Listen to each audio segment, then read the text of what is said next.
Watu walianza kumzonga. Neema alikuwa katikati ya umati akilia na kuapa kuwa yeye si mwizi. Habari na karibu tena ndani ya Simulizi Sauti Tamu. Mimi ni mtangazaji wako Sae Pro, na leo nimekuletea mwendelezo wa simulizi yetu nzuri ya kusisimua.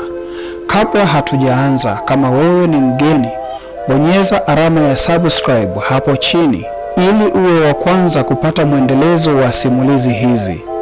Tayari, twende kazi.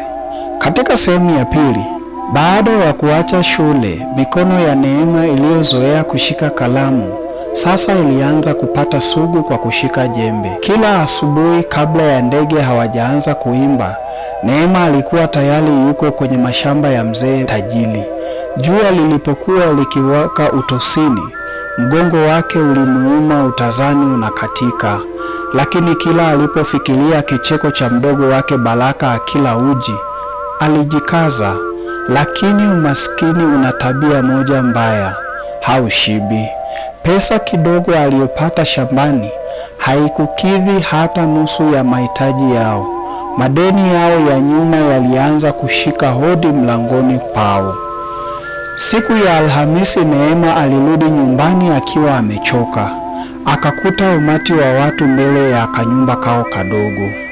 Moyo wake ulilipuka kwa hofu. Alimkuta mama yake amepiga magoti akilia, huku mama Ashura, yule jirani yake mkatili, alikuwa ameshika madaftari ya madeni. Leo ndio mwisho, mama Ashura alikuwa akifoka. Baba yenu alikufa akidaiwa pesa ya matibabu na chakula mlichokuwa mnakopa. Kama hamna pesa ya kunilipa leo, naichukua hii ardhi na hapa mnahama. Si mnaona sifa kuishi kwenye nyumba ya urithi bila kulipa? Sasa basi, nendeni mkalale polini. Neema alijaribu kuingilia kati. Mama Ashura, tafadhali nifanyishe kazi hata mwaka mzima bila kunilipa, lakini usimtoe mama yangu nje.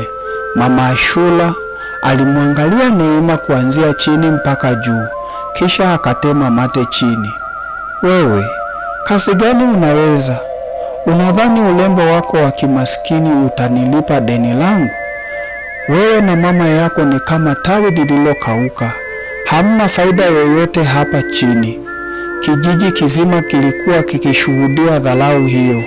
Hakuna aliyesimama kumtetea. Katika dakika hiyo, Neema alisimama wima, machozi yakimtililika, lakini sauti yake haikutetemeka. Mama Ashura, chukua nyumba hii leo, lakini weka maneno yangu akibani. Siku nitakayorudi kijijini hapa, ardhi hii itatetema, na hutaamini kama mimi ndiye huyu uliyemnyanyasa siku ya leo.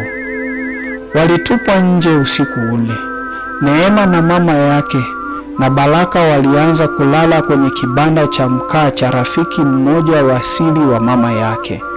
Hapo ndipo Neema alipofanya uamuzi wa mwisho.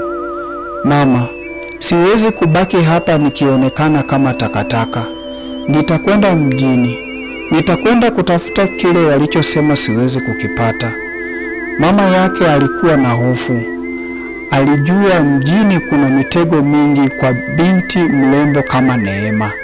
Lakini Neema alikuwa ameshaamua.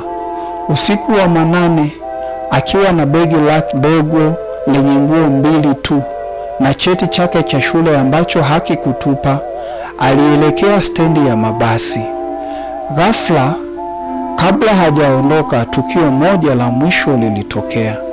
Mzee tajiri yule aliyemfanyia kazi shambani alikuja akidai kuwa kuna baadhi ya vifaa vyake vya shambani vimepotea, na akamnyoshea kidole Neema.